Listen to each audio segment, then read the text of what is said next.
Your pension is only $1,000 a month. You won't survive, my daughter said, laughing in my face. Her husband added, You have two options. Clean up after us and live in the house, or go begging.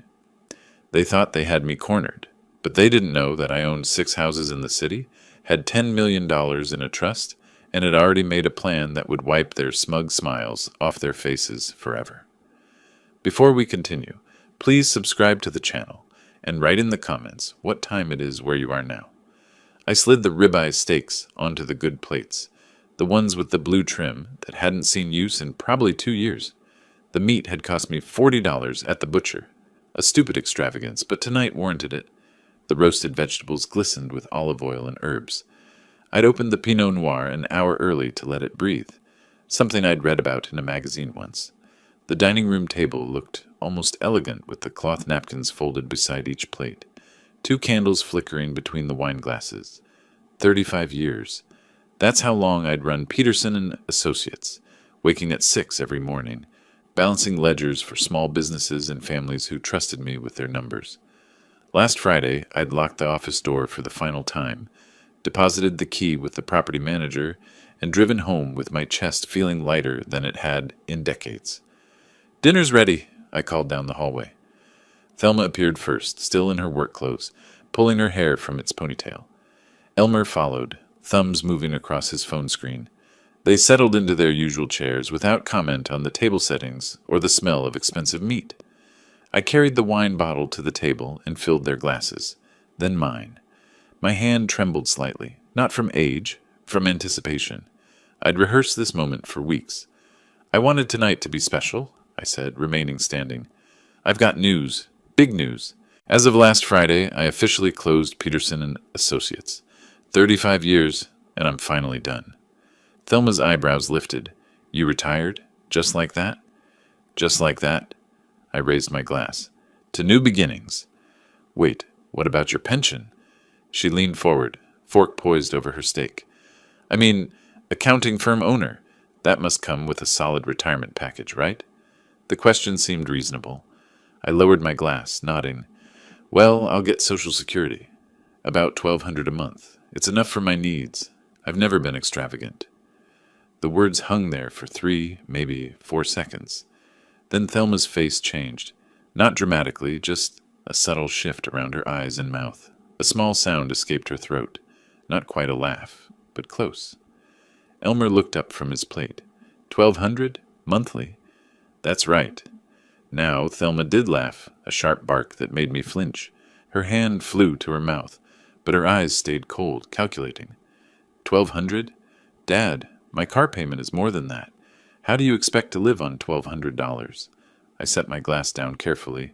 The stem felt fragile between my fingers. I've always lived within my means. I don't need much. Guess you should have thought about that before shutting down your income source. Elmer cut into his steak, the knife scraping against porcelain. Most people plan for retirement. They don't just stop. Heat crept up my neck. I have planned. I've been careful with money my entire life. My expenses are low. I own my car outright. I don't... This is actually serious, Dad. Thelma's voice shifted, the laughter gone, replaced by something worse, pity mixed with annoyance. You can't survive on that. What about medical expenses, utilities, food, basic necessities? I manage fine. You manage because you live here. Elmer leaned back in his chair, arms crossing over his chest. Because we don't charge you rent. Don't make you split bills. On your own? 1,200 wouldn't cover a studio apartment in this city? The candles wavered. My steak sat untouched, cooling, the expensive meat I'd bought to celebrate congealing into gray fat. Across the table, they exchanged a glance, the kind of wordless communication married couples develop, a whole conversation in a single look. When Thelma turned back to me, her expression had hardened. How long have you known about this? The Social Security amount? I've known for a while, since I started planning to close the business. And it never occurred to you that this might be a problem? Her voice rose slightly. That $1,200 a month is poverty-level income? That you might have made a mistake? My fingers tightened around my wine glass. The celebration I'd imagined, the pride, the acknowledgement of a career completed, the transition into a quieter life, dissolved like sugar in water. These weren't the faces of people happy for me. These were the faces of people suddenly worried about their own situation. "Face it, old man." Elmer pushed his plate away, the screech of porcelain against wood loud in the silent room. "You're not in a position to be celebrating right now. You're in a position to be worried." I opened my mouth, closed it, opened it again. No words came. The dining room felt smaller, the air thicker. Thelma had already returned to her meal, cutting her steak with efficient, angry movements. Elmer pulled out his phone again, scrolling, done with the conversation. My hand found the edge of the table. The wood felt solid under my palm, grounding me while everything else tilted sideways. I'd bought this ribeye with money from my last client payment. I'd folded these napkins with care. I'd lit these candles thinking tonight would mark something meaningful. Instead, I sat perfectly still while my daughter and son-in-law finished their expensive steaks, and the celebration I'd planned turned to ash in my mouth. Elmer refilled his wine glass, the sound unnaturally loud in the silence. He didn't offer to refill mine. The bottle returned to his side of the table with a soft thunk. "Look, Grover, let's be practical here." He swirled the wine, watching it catch the candlelight. "You've got a problem, and we've got a solution. You can stay in this house. Your room's here, you're comfortable. But things need to change." I found my voice. "Change? What are you talking about?" "You need to contribute." He sipped the wine slowly, deliberately. "You're living here rent-free, eating our food. If you're not bringing in real income, you need to earn your place another way. Cooking, cleaning, yard work. Think of it as an exchange." The words didn't process immediately.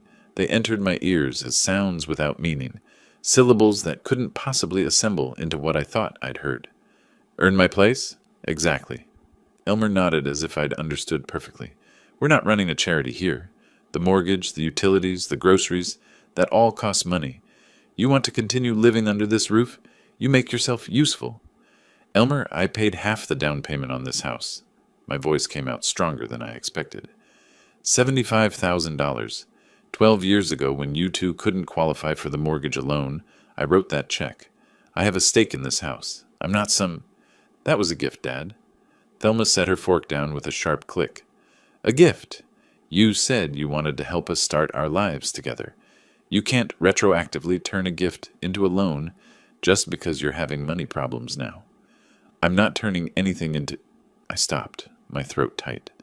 "I'm saying I've contributed. Significantly. I'm not some charity case you picked up off the street." She leaned forward, and her voice took on that patient tone people use with children or the confused elderly. "Whether you contributed once, 12 years ago, doesn't change your situation now. The mortgage is in our name. The bills are in our name. And frankly, at this point, you're a dependent." The word hung between us like smoke. "A dependent," I repeated. "If you want to stay," Elmer continued as if I hadn't spoken, "you'll need to make yourself useful. Breakfast and dinner on the table.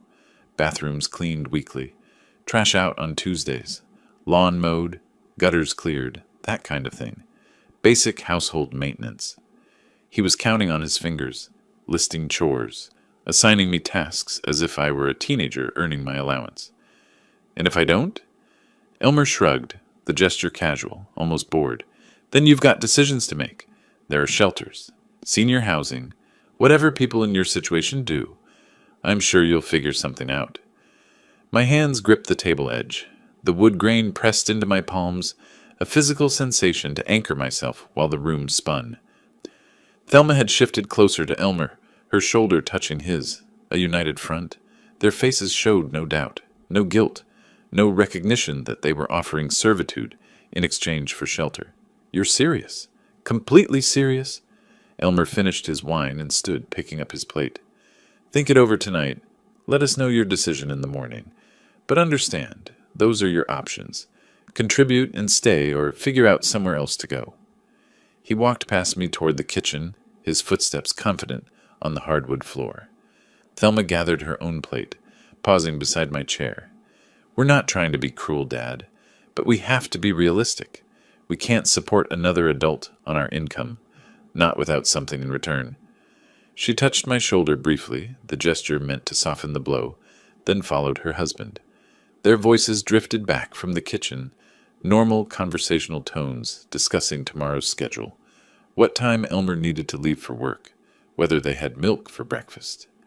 I sat alone at the dining room table. My steak had gone cold, the fat congealed into white pools around the meat. The candles had burned low, wax dripping onto the tablecloth I'd laid out so carefully. The celebration dinner I'd planned, the announcement I'd rehearsed, the pride I'd felt closing my business, had transformed into something unrecognizable. $75,000. I'd given them $75,000. Not loaned, given. They were right about that. I'd said the words myself. This is to help you start your lives together.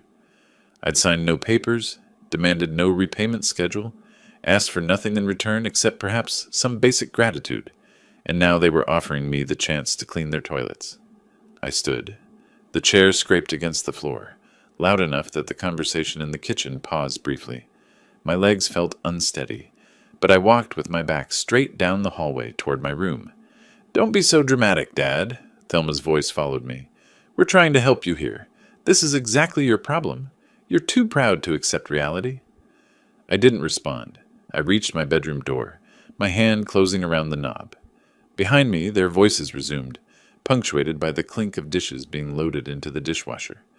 Normal sounds, domestic sounds, the sounds of people who just finished dinner and were cleaning up before settling in for the evening. My hand stayed on the doorknob. Down the hall, Elmer laughed at something. The television clicked on, canned laughter from some sitcom bleeding through the walls. I spent the first hour simply sitting on my bed, listening to the house settle around me. Footsteps overhead, Thelma and Elmer moving through their evening routine. Running water, the television's muffled drone. Eventually, silence. When I finally moved, it was with purpose. I opened my filing cabinet, the small 2-drawer unit I'd brought with me 12 years ago when I'd temporarily moved into this room. The metal drawer rolled open with a familiar squeak. Inside, folders arranged by year, by category, by importance. An accountant's instinct never dies. I pulled out the folder marked 2013 House Purchase and carried it to my desk. The wire transfer receipt sat on top, the paper slightly yellowed, but the numbers still crisp. 75,000 house. Transfer date, March 15th, 2013. Memo line, home down payment with love. I remembered that afternoon. Thelma had been 25, married less than a year, desperate to buy before Portland's market priced them out completely. They'd found a place in Southeast, a solid 2-story with decent bones, but their combined income couldn't qualify them for the full mortgage. The bank wanted 30% down, $150,000 on a $500,000 purchase price. She'd called me crying. Not manipulative tears, or at least I didn't think so then. Genuine distress. "Dad, we found our home.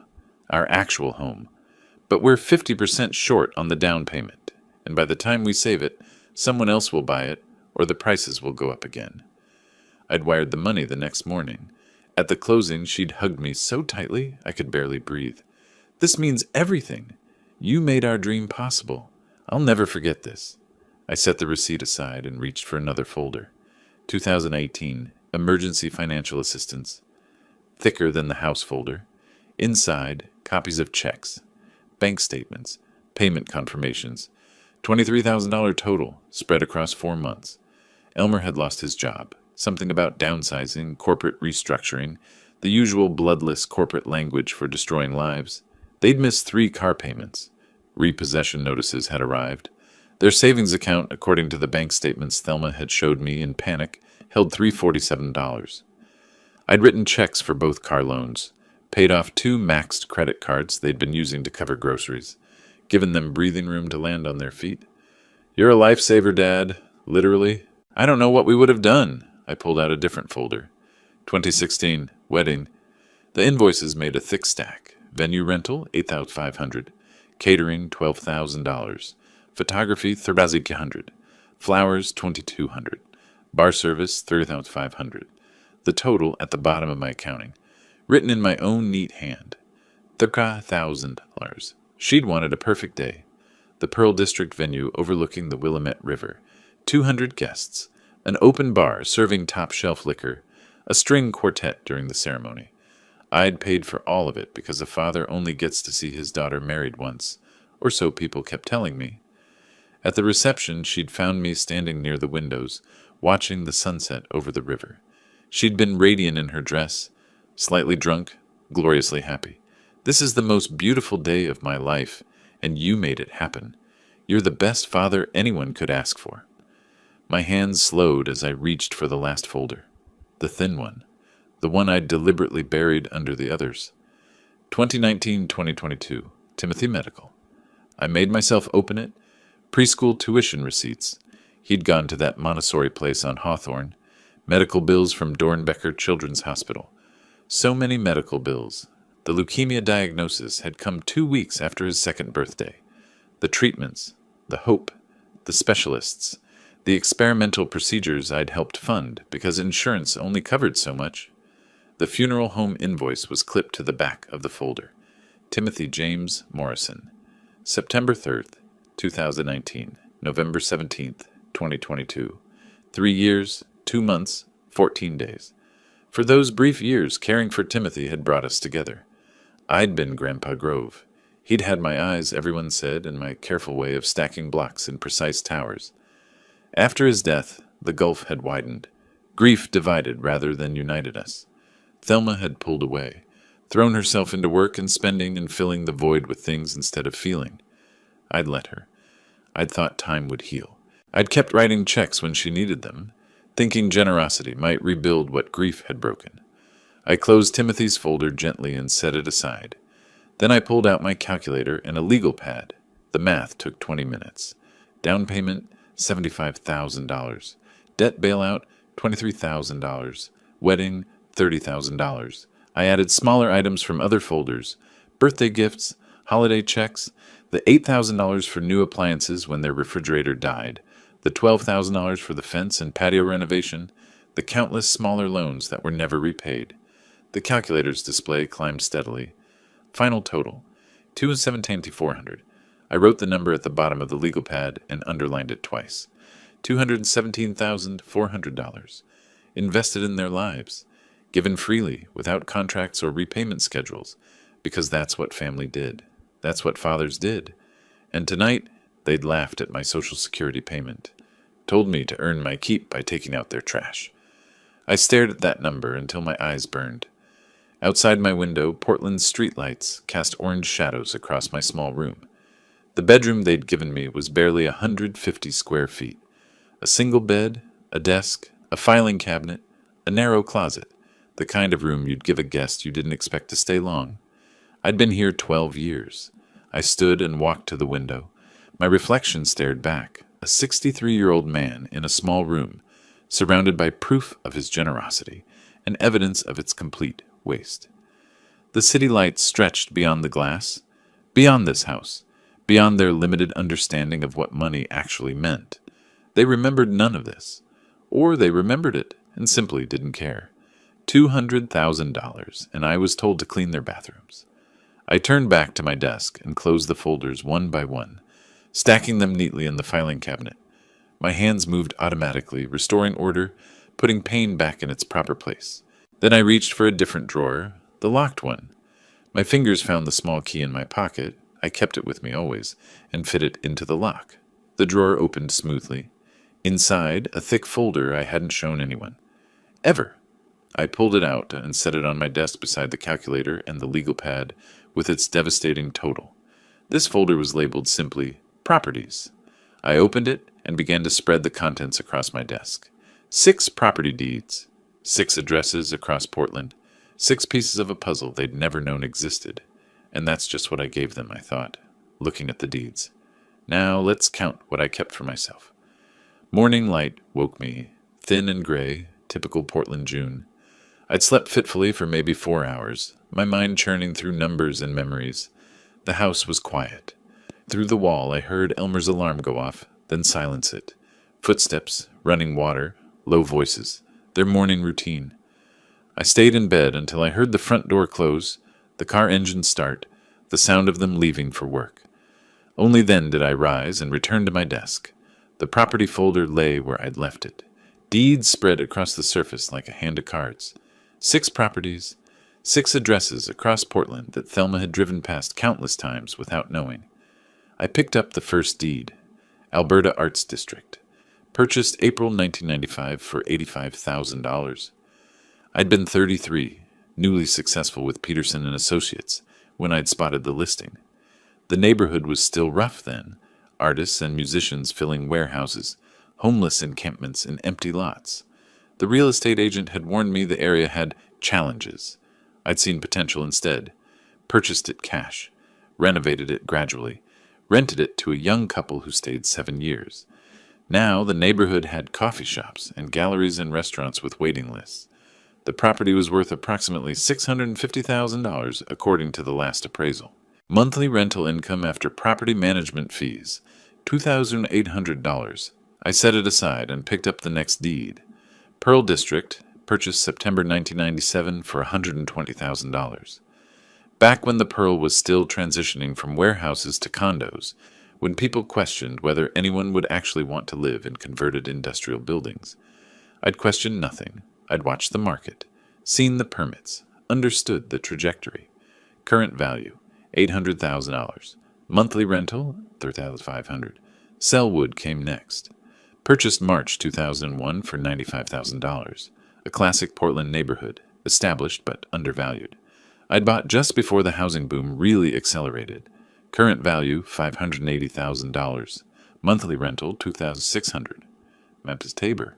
Purchased November 2005 for $110,000. That one had been a foreclosure, a family overwhelmed by medical debt. I'd felt guilty buying their pain, but I'd also offered them a fair price in a terrible situation. Current value, $620,000. Monthly rental, $2,900. Mississippi Avenue. Purchased January 2008 for $88,000. The timing had been perfect, right at the recession's bottom, when everyone else was panicking and I was buying. The neighborhood had exploded since then with development and renovation. Current value, $595,000. Monthly rental, $2,700. Finally, St. John's. Purchased July 2015 for $78,000, the last purchase before I started considering retirement. The neighborhood was just beginning its upward swing. Current value, $520,000. Monthly rental, $2,400. I pulled my calculator closer and began adding. Property values first, $650,000, $800,000, $580,000, $620,000, $595,000, pocket $20,000.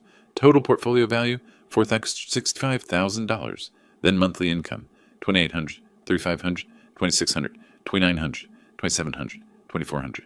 Total monthly rental income, $1,600. I stared at that number. $16,900 per month. From properties they didn't know existed. Managed through a property management company that handled everything. Repairs, tenant screening, rent collection. So I never had to mention rental income in casual conversation. They'd mocked my $200 Social Security payment. They had no idea I received over $16,000 in rental income alone. But I wasn't finished. I reached back into the locked drawer and pulled out a second folder.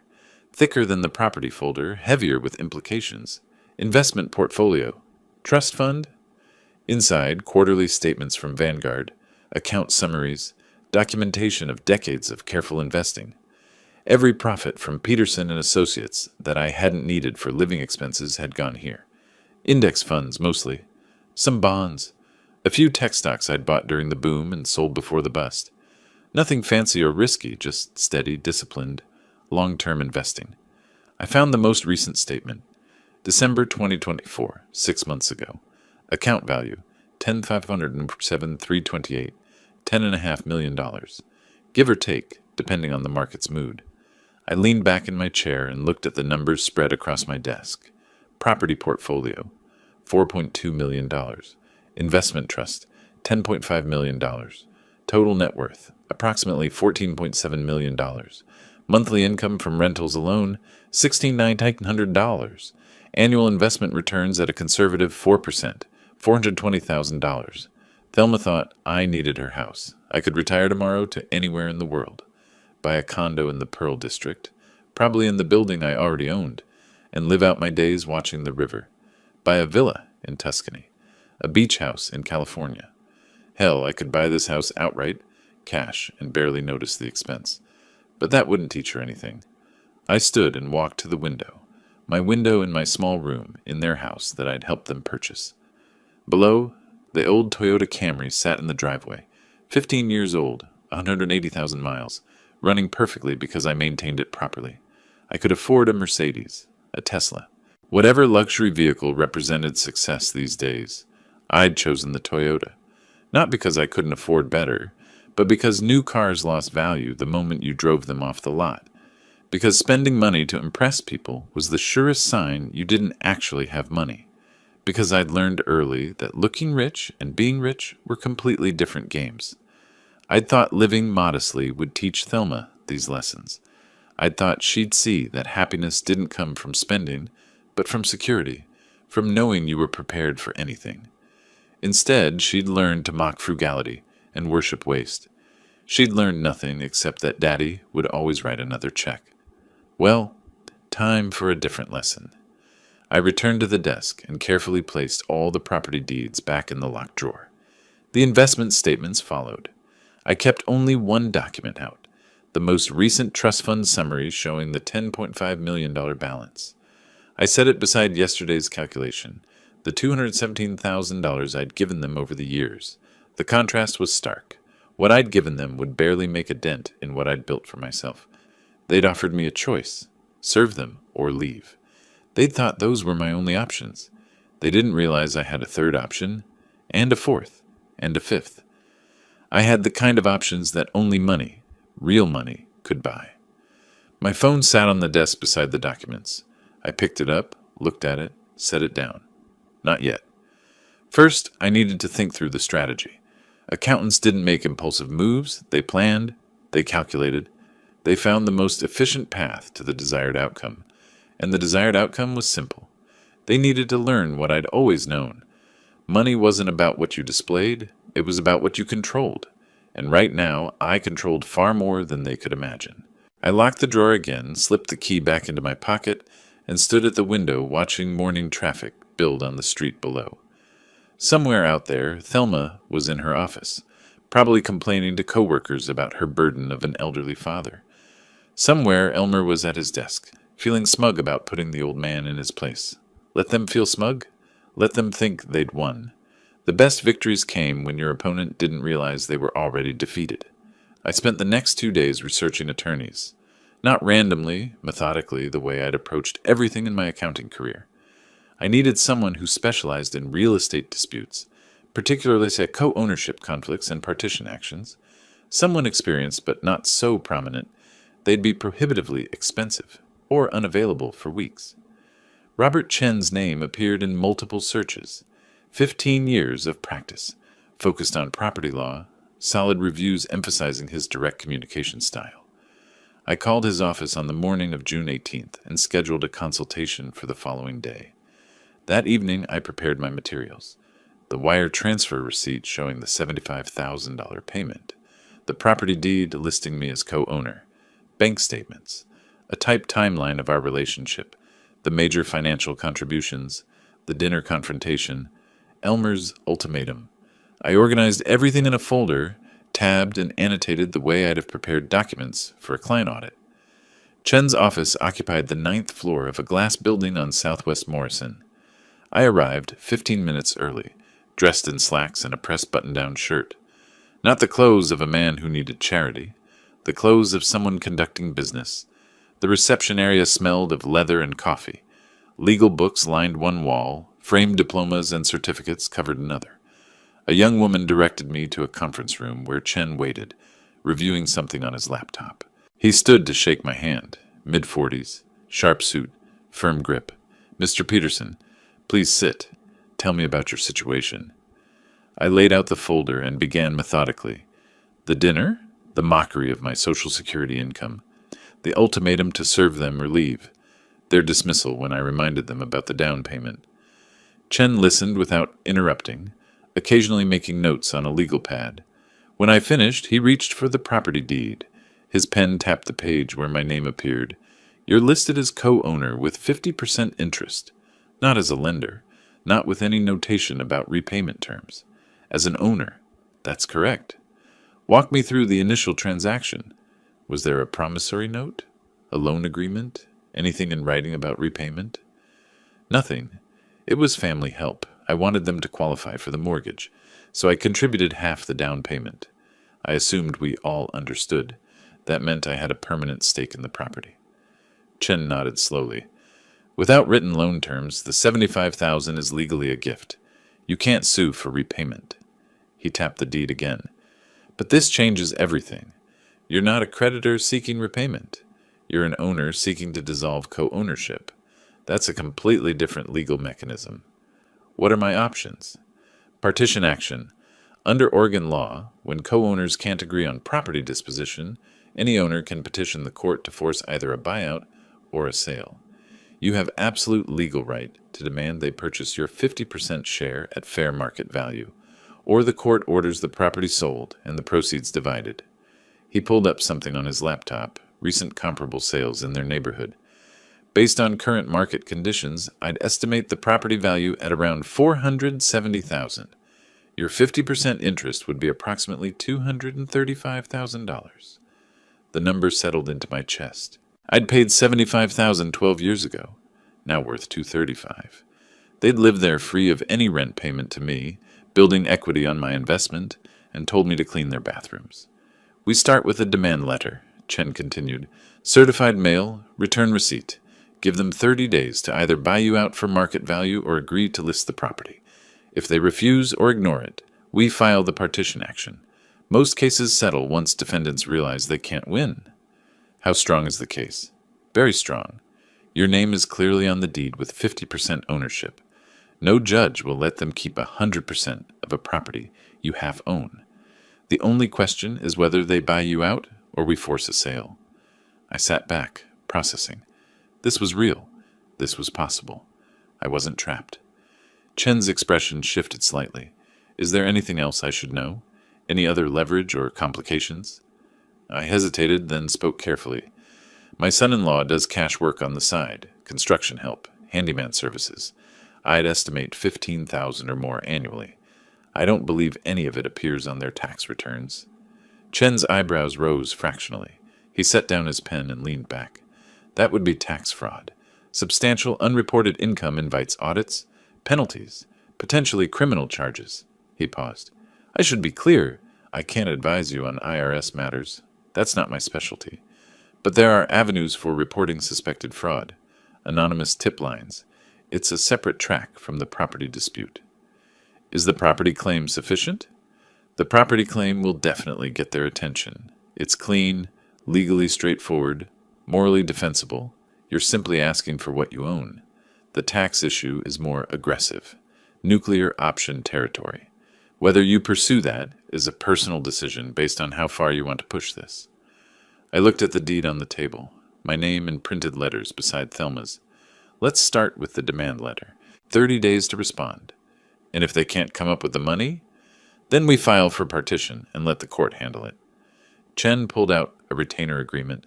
My fee for the demand letter and initial filing if needed is $3,500. If it goes to full litigation, we'll discuss additional costs. But honestly, most of these cases settle.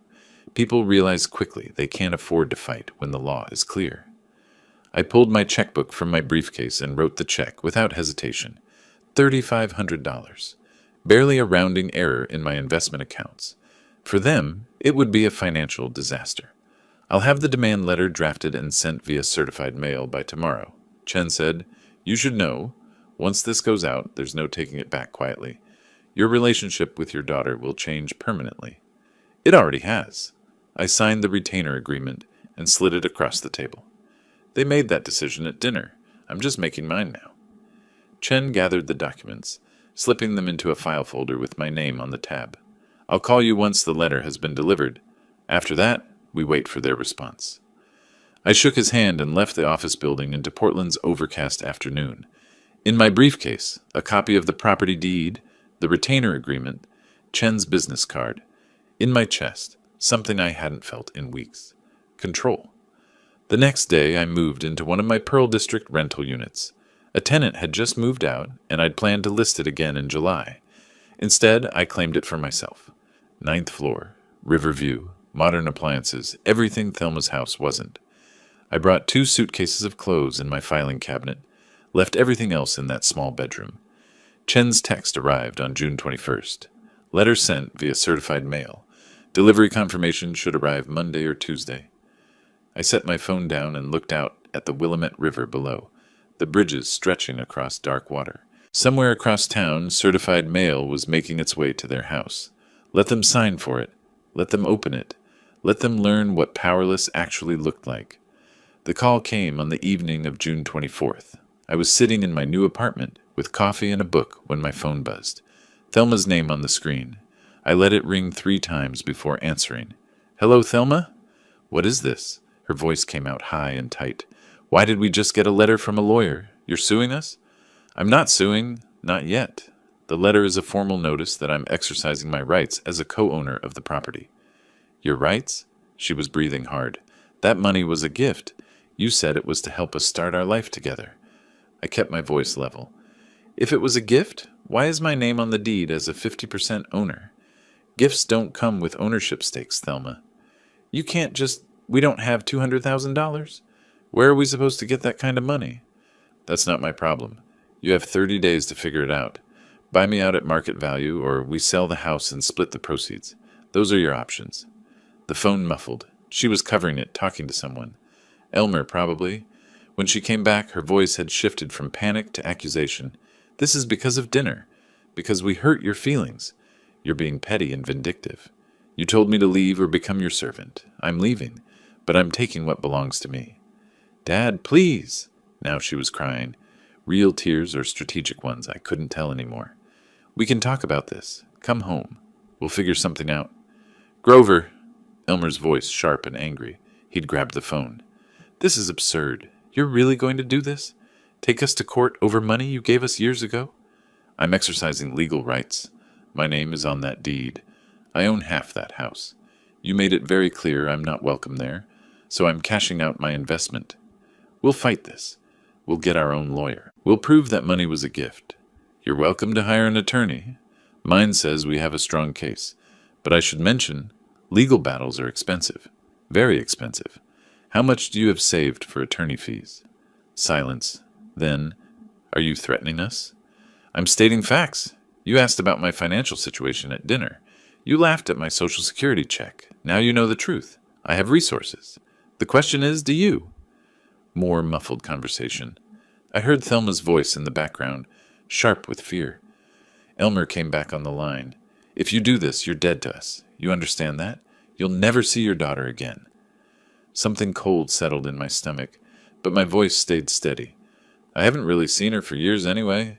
Just someone who looks like her but treats me like hired help. Goodbye, Elmer." I ended the call before he could respond. The phone buzzed again immediately, Thelma calling back. I declined it. It rang again. Declined. Again. I turned off the ringer and set the phone face down on the table. Outside my window, Portland's evening lights were beginning to glow. The river reflected them in wavering lines. I picked up my coffee, cold now, and carried it to the kitchen to pour out. My phone screen lit up silently. A text from Thelma. "Dad, please, just talk to us. We can work this out." Another. "You're really going to make us homeless?" Another. "After everything we've done for you." I left the phone on the counter and returned to the window. 24 floors below, people moved along the waterfront paths. Cars crossed the bridges. The city continued its evening routine, indifferent to family implosions. After everything they'd done for me. The phrase sat in my mind like a stone. They'd given me a room. They'd let me live in a house I half owned. They'd graciously allowed me to exist in their space while they built equity on my $75,000. And when I could no longer contribute financially, when I became what they perceived as a burden, they'd offered servitude or exile. My phone buzzed again. I ignored it.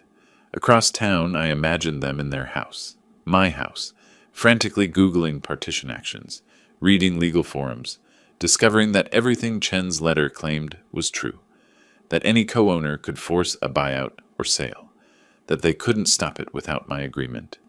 I imagined them pulling out their bank statements, $12,000 in savings maybe, some retirement accounts they couldn't easily access, a mortgage with 18 years remaining, credit cards probably carrying balances from their comfortable lifestyle. $235,000. They couldn't raise it, not in 30 days, maybe not ever. They'd have to sell, or convince a bank to refinance with a massive cash out, which would require my signature, which I wouldn't give. They were trapped in a box of their own making, built from assumptions about my weakness and their strength. The phone stopped buzzing. Minutes passed in silence. Then a final text from Elmer. "You'll regret this, old man." I picked up my phone and typed a response. "The 30-day clock is ticking. Make your decision." Then I blocked both their numbers. I walked to my bedroom, my actual bedroom, not a marginal space in someone else's house, and opened the closet, empty except for the clothes I'd brought. In Thelma's house, my belongings still sat in that small room. I'd need to retrieve them eventually, but not yet. Let them sit there, a reminder of what they'd lost. I returned to the living room and finally opened my laptop, pulled up my bank accounts, my investment portfolios, the spreadsheets tracking my properties and their values, numbers glowing on the screen in the darkening room. $14.7 million, more than enough to see this through to whatever end it reached. They'd asked me about my financial situation, mocked my Social Security check, treated me like a beggar grateful for scraps from their table. The first move was always going to be the hardest, for them. I closed the laptop and stood at the window again, watching the city lights multiply in the growing darkness. 30 days. They had 30 days to find money they didn't have, to solve a problem with no good solution, to face consequences they'd never imagined. And I had 30 days to wait. They tried the banks first. Of course they did. Legitimate money from legitimate sources. I watched from my Pearl District windows as June turned to July, imagining their visits to loan officers, their carefully prepared explanations, their growing desperation with each rejection. I knew they'd fail before they started. Thelma called her bank on June 27th, made an appointment for the 28th. I didn't know this firsthand, obviously, but Chen had ways of learning things. Portland's legal community talks. Their chief attorney would eventually tell us the story in court filings, and some details I simply extrapolated from knowing them, from understanding their limited options and dwindling time. They needed $235,000. Their savings account held maybe $12,000. Their first stop, the credit union where they'd gotten their mortgage 12 years ago. The loan officer reviewed their application with sympathetic professionalism. Combined annual income, approximately $120,000. Current mortgage balance, $280,000. 2 car loans, credit card debt. The officer's calculator clicked through the numbers. Debt-to-income ratio, 43%. Most lenders capped approval at 36%. "I understand this is urgent," she told them, "but with your current debt level and credit history, we can't approve a loan of this size." Elmer tried to argue. "We have equity in the house, almost $200,000 in equity. To access that equity, you'd need all co-owners to agree to a refinance. And even then, your income doesn't support the increased mortgage payment." They left with nothing but a pamphlet about debt consolidation services. Over the next week, they tried 3 more banks. Same story, different offices. Their credit scores, mid-600s, weren't terrible, but weren't good enough for an unsecured $235,000 loan. The missed car payments from 5 years ago still showed on their credit reports, red flags that whispered unreliable. Meanwhile, I settled into my apartment, the spacious one-bedroom I'd kept vacant between tenants, planning to relist it in July. Instead, I moved in the day after meeting with Chen. 9th floor, corner unit, floor-to-ceiling windows overlooking the Willamette. The building was mine, purchased in 1997 for $120,000, now worth $800,000. This particular unit rented for $2,800 monthly when occupied. I unpacked slowly, deliberately, hung my clothes in a real closet, not a narrow alcove, set up my desk facing the river, made coffee each morning using the espresso machine I'd bought years ago, but never used in that cramped room at their house. For the first time in 12 years, I woke without tension. No footsteps overhead, no muffled arguments through walls, no sense of being tolerated rather than welcomed. This was what freedom tasted like, expensive coffee and morning silence. While I established my routines, they scrambled. Thelma started calling friends around July 3rd. I imagined those conversations, her forced cheerfulness. It's a family situation, kinda complicated, but we need to borrow some money temporarily, just until we can refinance. Amounts varied. $50,000 from her closest friend, $30,000 from a college roommate she hadn't spoken to in 5 years, $20,000 from a couple they'd vacationed with last summer. Each conversation ended the same way. Awkward silence, promises to think about it, eventually polite declines. One friend, I learned this detail later, said bluntly, "If banks won't loan you money, why would I?" By July 5th, they'd exhausted their network. No one had $50,000 liquid, and even close friends don't hand over 5 figures without collateral or absolute certainty of repayment. They sense desperation, and desperation makes people uncomfortable. Elmer found a private lending company that specialized in high-risk loans. They'd loan $50,000 at 18% annual interest with a lien on the house. The monthly payment would be crushing, and $50,000 wasn't nearly enough anyway. When he suggested it, Thelma refused. "That's insane. We'd be bankrupt within a year." Their fights escalated. I didn't witness these, but I knew they were happening. Stress like that doesn't exist in silence. She blamed him for his disrespect at dinner. He blamed her for laughing at my Social Security income. She blamed him for not saving money. He blamed her for having a difficult father. They stopped sleeping in the same room. Elmer started coming home late, stopping at bars. Thelma cried herself to sleep most nights, or so I imagined based on her red eyes during later encounters. The house they were fighting to keep had become a prison built from their own contempt. On July 7th, I made my decision about the tax fraud. I'd thought about it since Chen first mentioned the option. Elmer's cash work wasn't a secret. He'd bragged about it at a family dinner the previous year. "Beating the tax man," he'd called it, laughing about the handyman jobs he did on weekends, the cash payments that never appeared on tax returns. I'd said nothing at the time, just filed the information away. Now I retrieved it. The IRS website had a form for reporting suspected tax fraud. Form 3949A, Information Referral. I downloaded it, filled it out methodically. Name, Elmer Hayes. Address. Estimated unreported income, $15,000 annually for the past 3 years, possibly longer. Nature of income. Cash payments for construction and handyman services. Basis for knowledge. Personal observation over multiple years. I printed it, signed it anonymously, addressed an envelope with no return address, drove downtown to a postal box 2 miles from my building, not the one in my lobby, and dropped it in.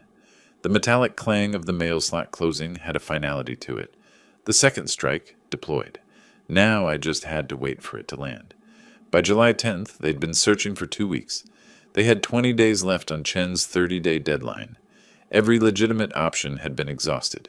Every bank had said no. Every friend had declined. The predatory lender wanted terms they couldn't afford. They sat at their dining table, the same table where they'd mocked my retirement dinner, surrounded by rejection letters, loan applications, credit card statements. A calendar on the wall showed days crossed off in red marker. July 24th circled deadline. I stood at my window that evening, coffee in hand, watching the city lights reflect off the river. Somewhere across town they were panicking. Here I was calm. The first 2 weeks had been hard for them. The next 2 would be worse. The IRS letter arrived on July 11th. Certified mail, return receipt required. Elmer signed for it mid-morning, saw the return address, Internal Revenue Service, and his stomach dropped. You don't get certified letters from the IRS unless something's wrong. He tore it open. Thelma read over his shoulder.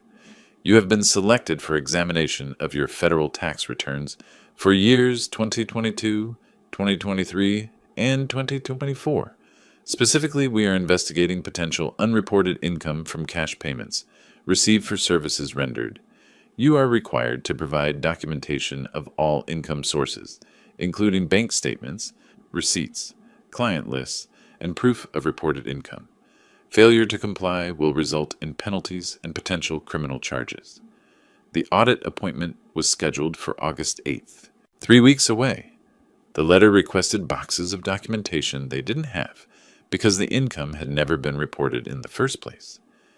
Elmer set the letter down carefully, as if it might explode. "This is him. Your father did this. He reported me." Thelma stared at the letter. You don't know that. Who else would know? Who else would care? His voice rose. He's trying to destroy us. Maybe we destroyed ourselves. Her voice was flat, exhausted. They spent the afternoon Googling IRS audit penalties. Every search result made things worse. Unreported income penalties, 40% of the unreported amount, plus the taxes owed, plus interest. If Elmer had failed to report $15,000 annually for 3 years, $45,000 total, the taxes owed would be around $8,500.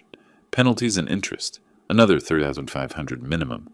Total bill, approximately $12,000. Money they absolutely did not have, on top of the $235,000 they also did not have. Elmer slammed his laptop shut. We're being attacked from 2 directions. Because we earned it, Thelma said quietly. We earned every bit of this. On July 14th, Thelma decided to visit her father. She couldn't stand waiting anymore. Couldn't stand the silence. She needed to see him to try one last time to make him understand. She found his address on Chen's letterhead, the return address on the demand letter, Southwest Naito Parkway, Pearl District. She drove there that afternoon, parked on the street, and looked up at the building. Glass and steel, modern architecture, the kind of building with a doorman and controlled access. She checked the address again. This couldn't be right. Her father wouldn't live here. He couldn't afford to live here. But the intercom directory listed G. Peterson for Unit 904. She pressed the button. Hello? His voice calm and unsurprised. Dad, it's me. Can I come up? A pause. Then, 9th floor. The elevator was mirrored stainless steel, smooth and silent. It opened directly into his apartment. Upscale buildings did that. 1 apartment per floor in the corners. She stepped out and stopped. The space was enormous. Open floor plan, kitchen with granite counters and expensive appliances, living area with leather furniture, floor-to-ceiling windows spanning 2 walls. The view stretched across the river to the bridges and mountains beyond. Her father stood by the kitchen counter, calmly preparing coffee. How? She couldn't finish the question. How long have I lived here? He poured water into an espresso machine. I moved in after our last conversation. It's one of my properties. One of your properties? I own the building. He pressed a button. The machine hissed. I own 6 buildings across Portland, actually. This is just one of them. She walked to the window, needing something to ground herself. Below, people moved along the waterfront paths. The city continued its routines, indifferent to her world-shattering. You said, at dinner, you said Social Security was $1,200 a month. You let us think. I told you my Social Security amount. That's accurate. He poured espresso into a small cup. I never said it was my only income. You assumed I was poor because I lived modestly.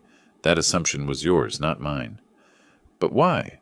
Why live in that tiny room if you could afford... She gestured at the apartment. He handed her the espresso. She took it automatically, didn't drink. I lived modestly to set an example. I wanted you to learn that wealth isn't about spending. It's about building security. Your mother and I built something solid over 35 years. We invested carefully. We didn't confuse looking rich with being rich. He sat in a leather chair, perfectly comfortable in his space. I thought you'd learn from watching. I was wrong. Dad, please. Her voice cracked. We can't pay the $200,000, and now the IRS. Actions have consequences. Elmer chose to evade taxes. That's on him. Did you report him? He met her eyes. Would it matter? The unreported income exists. Whether someone reported it or he got randomly audited, the result is the same. He broke the law. We're going to lose everything. You'll have your half of the proceeds, about $235,000. You can buy a smaller place or rent. Many people live on less. I'm your daughter. You're my daughter who told me my retirement income was a joke, who laughed when I mentioned $1,200. His voice stayed level, not angry, just factual. You had a choice, Thelma. Respect or contempt. You chose contempt. She started crying. Real tears this time, not strategic ones. I'm sorry. We were wrong. We were cruel. But don't do this. Forgiveness requires remorse before consequences, not after. He sipped his espresso. You're sorry now because you're cornered, not because you understood what you did wrong. She set down her untouched coffee and left, unable to find words that would change anything. In her car, parked outside the building, she called Elmer. He's rich. He's been rich this whole time. We never knew. He planned all of this. Elmer's response was pure rage. Then we fight. We get our own lawyer. We prove that money was a gift. On July 18th, they found an attorney willing to take their case. He worked out of a strip mall office, charged $500 for a consultation, looked exhausted juggling too many cases, but he was what they could afford. He reviewed their documents. The wire transfer labeled gift. The property deed listing Grover as 50% owner. The deed is clear. He's an owner. The gift issue doesn't matter because he's not asking for loan repayment. He's exercising ownership rights. The attorney leaned back in his worn chair. You'd have to prove that putting his name on the deed was a mistake, which would be nearly impossible without evidence of fraud or duress. Can we argue he abandoned the ownership? Elmer asked. He hasn't contributed to mortgage payments for 12 years. That's not abandonment legally. Non-contribution to mortgage doesn't negate titled ownership. This will cost you several $1,000s and you'll likely lose. But if you want to file a response. They paid him $2,000 they didn't have, maxed another credit card. He drafted a response arguing undue hardship, claiming the $75,000 was a gift, suggesting Grover had abandoned his interest through non-payment. It was weak and they knew it. They filed the response on July 23rd, one day before the deadline expired. Chen called me that evening. They've hired an attorney, filed a response. It's exactly what I expected. Lots of appeals to fairness, not much law. We can proceed with the partition action. I stood at my window, watching evening light fade over the river. File it. You're certain? Once we file, this becomes public record. Court proceedings, hearings, eventually a forced sale or buyout. I'm certain.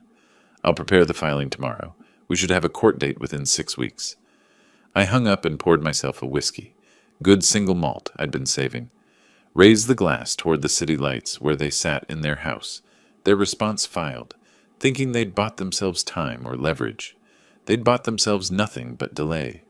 The partition lawsuit would proceed. The IRS audit would proceed. And they would learn what powerless actually meant. The second strike had landed. Now came the endgame. The courtroom was smaller than I'd expected. Multnomah County Circuit Court, 4th floor, Judge Patricia Morrison presiding, wood paneling, fluorescent lights, the SIL of Oregon mounted behind the bench. Thelma and Elmer sat with their attorney at one table, Chen and I at another. When Judge Morrison entered, we all stood. She was perhaps 50 efficient movements, reading glasses on a chain. Please be seated. Case number 25, the CV 8847, Peterson versus Hayes and Morrison. This is a petition for partition of real property. Chen presented our case clearly. I was a titled owner seeking partition under Oregon Revised Statutes, Section 105-405. The property deed, admitted as evidence, showed my name with 50% ownership interest. The property, a single-family home, couldn't be physically divided. Therefore, judicial sale was the appropriate remedy. Their attorney tried, argued the original $75,000 was a gift, that I'd abandoned my interest through 12 years of non-contribution to the mortgage. His voice carried that particular strain of knowing your argument is weak, but being professionally obligated to make it anyway. Judge Morrison barely glanced up from the documents. The deed is clear. Mr. Peterson is a titled owner. Oregon law does not require co-owners to contribute to another owner's debts. Non-payment of the mortgage is irrelevant to ownership status. She made a note. The defendants have 45 days to purchase the plaintiff's 50% interest at fair market value, as determined by court-ordered appraisal. Failure to do so will result in judicial sale with proceeds divided according to ownership interest. Court is adjourned. The gavel came down. Final. Official. Absolute. I saw Thelma flinch at the sound. Outside the courthouse, their attorney mumbled condolences. I'm sorry. I told you the legal position was weak. They stood on the courthouse steps, midday sun harsh on their faces. Thelma was crying. Elmer's jaw worked like he was chewing something bitter. I walked past them to where Chen waited. The appraisal will confirm value around $470, Chen said. Your share, $235,000. They have until September 10th to pay, or the house goes to auction. Thank you, Robert. I drove back to Pearl District and made coffee, stood at my window watching the river. Somewhere across town, they were realizing 45 days was just as impossible as 30 had been. The next week, Elmer found a lending company. Not a bank, a hard money lender specializing in desperate situations. They offered $50,000 at 18% annual interest, secured by second mortgage. I learned this later, when the documents became part of the court record. Elmer signed. The money barely covered the IRS bill and bought them a few months of breathing room. It solved nothing. By mid-August, they'd listed the house. I drove by once, saw the realtor's sign planted in the lawn I'd watched Elmer neglect for years. The market had softened. Late summer, families settled for the school year. Showings happened, but offers came in low. Buyers knew they were motivated sellers. The court case was public record. Their realtor called me once, professionally. "Mr. Peterson, the property is listed at $470. We have an offer at $435. Would you consider accepting?" "That's their decision," I said. "I'm simply waiting for my share of whatever they get." Meanwhile, their marriage disintegrated. I didn't witness the fights, but Chen's paralegal filed updates. Thelma moved out August 15th, filed for divorce 3 days later. The petition cited irreconcilable differences and referenced the ongoing property dispute. Elmer lost his job August 18th. His manager had noticed the distraction, the court appearances, the declining performance. In an at-will employment state, they didn't need much reason. He was simply let go. I sat in my apartment that evening, Chen's call fresh in my mind with these updates. I felt no triumph, just the cold satisfaction of watching natural consequences unfold. They'd built this collapse themselves, brick by brick, starting with that dinner where they'd laughed at my retirement. August 20th, their realtor called again. "We have an offer at $455. I recommend they accept. The market isn't improving, and they're running out of time." They accepted. The mathematics were brutal. Sale price $400,000, minus realtor fees of $27,000, minus mortgage payoff of $280,000, minus Elmer's predatory loan of $50,000. Total remaining $98,000. Split 50-50 per court order, $49,000 each. 12 years of mortgage payments, 12 years of equity building. They'd walk away with $49,000, less than they'd put down. That evening, I imagined Thelma alone in her friend's apartment, doing the same calculations I'd done, realizing they'd lost everything they'd built, not because I'd stolen it, because they'd squandered the foundation I'd given them, and then treated me with contempt when I could no longer contribute. She must have been thinking about that dinner, that moment when her laughter had started this cascade, the ultimatum Elmer had delivered so confidently: be our servant or leave. I'd left, and I'd taken what belonged to me. I poured whiskey that night, not in celebration, but in acknowledgement. The legal system had worked. Justice had been served. They'd learned what powerless actually meant. But I felt older than 63, tired, vindicated but not victorious. The next morning, my phone rang. Thelma's number, one I hadn't blocked because I'd known this call would eventually come. I let it ring 3 times before answering. "Hello, Thelma?" "Dad." Her voice was small, fragile. "Can I come see you? Just me, not Elmer. I need to talk." I stood at my window, coffee in hand, watching morning light on the river. Behind me, my apartment was quiet. Ahead, a decision: allow this conversation or refuse it. "Tomorrow afternoon," I said. 2:00. She arrived exactly on time. She stood in my doorway looking diminished, no makeup covering the circles under her eyes, simple jeans and a sweater, hands empty except for her car keys. Not the entitled woman who'd laughed at my Social Security check. Someone else, someone humbler. "Come in," I said. She walked to the window first, as if needing to ground herself in the view before turning to face me. When she did, her eyes were red but dry. I don't know how to start, except to say I'm sorry.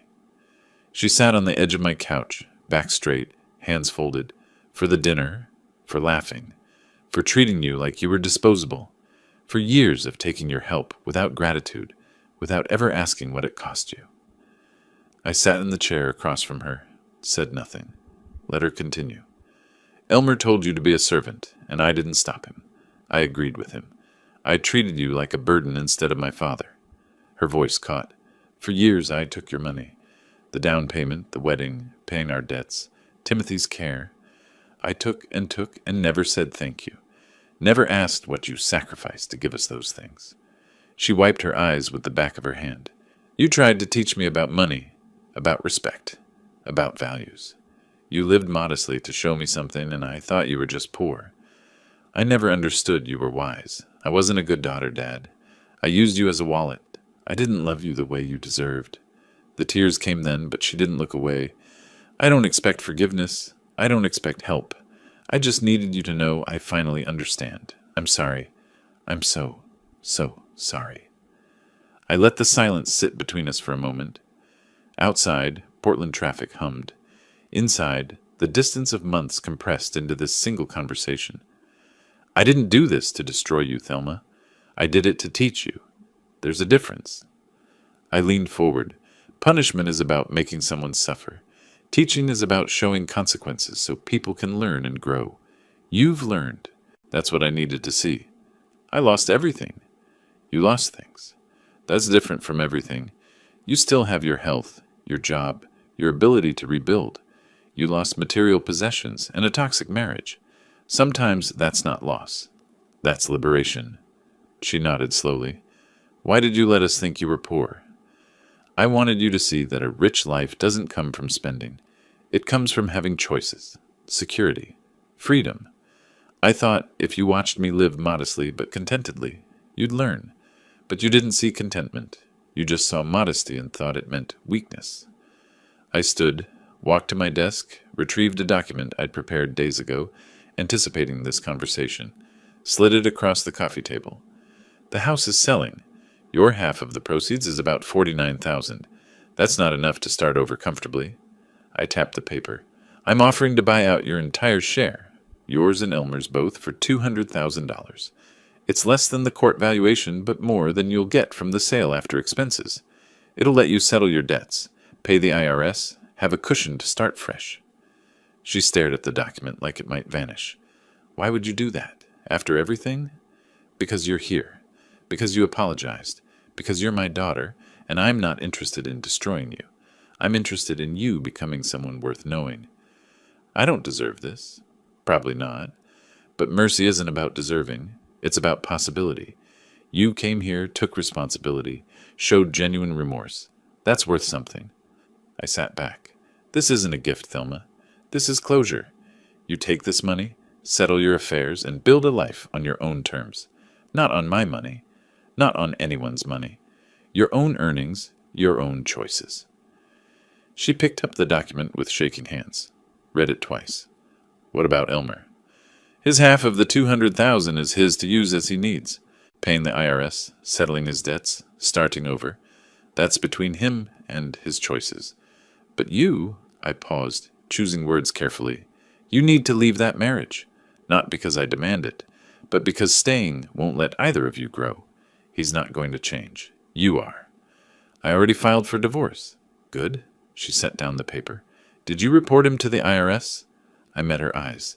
If Elmer settles honestly, pays what he owes, I won't pursue anything further. No criminal complaints. But he needs to make it right. I'll tell him. We sat in silence. Not uncomfortable, just complete. She'd said what she needed to say. I'd offered what I was willing to give. The transaction was simple, but the reconciliation would take years. Can we? She started, stopped, tried again. Do you think someday we could have a real relationship? Father and daughter, not creditor and debtor? We're having a conversation right now. That's a start. Real relationships take time to rebuild. But yes, someday, if you keep growing. She stood to leave. I walked her to the door. When I offered my hand, she took it. A handshake, not a hug. Formal respect between two people finding new footing. It was enough. 1 week later, we met at a coffee shop in Pearl District. She'd moved into a small apartment in Montevilla, affordable, manageable on her salary. She showed me a budget spreadsheet on her phone, proud as a child showing good grades.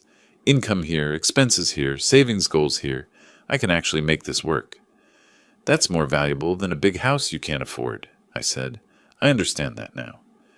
We talked about ordinary things, her new apartment, my plans to travel. Europe, maybe. use some of that money I'd been saving. She asked questions about my properties, genuinely curious. I answered, not hiding but not boasting. When we parted, she hugged me briefly. Thank you, Dad, for teaching me, even though it hurt. The best lessons usually do. I drove home to the house that had caused all this conflict. I'd purchased it completely with the $200,000, remodeled one room as an office, settled into the space. It wasn't a trophy, just my home now, finally, fully mine. That evening I sat on the back deck with coffee, looking at the garden that needed tending. The house was quiet. No tension, no disrespect, no sense of being merely tolerated, just peace. I thought about the journey, that dinner in June, the mockery, the ultimatum, the long months of legal maneuvering and watching them collapse under the weight of their own choices. I'd reclaimed my dignity. That was the point. Not the money, not the house, not even the lesson, though that mattered too. At 63, I'd learned something myself. It's never too late to stand up, to demand respect, to refuse to be diminished. I'd spent most of my life building security for others. Now I was building it for myself, not out of selfishness, but out of self-respect. The most important lesson I'd taught wasn't about money or property. It was about dignity. And at 63, I'd finally reclaimed mine. If you like this story, please like this video, subscribe to the channel, and share your impressions of this story in the comments. To listen to the next story, click on the box on the left. Thank you for watching.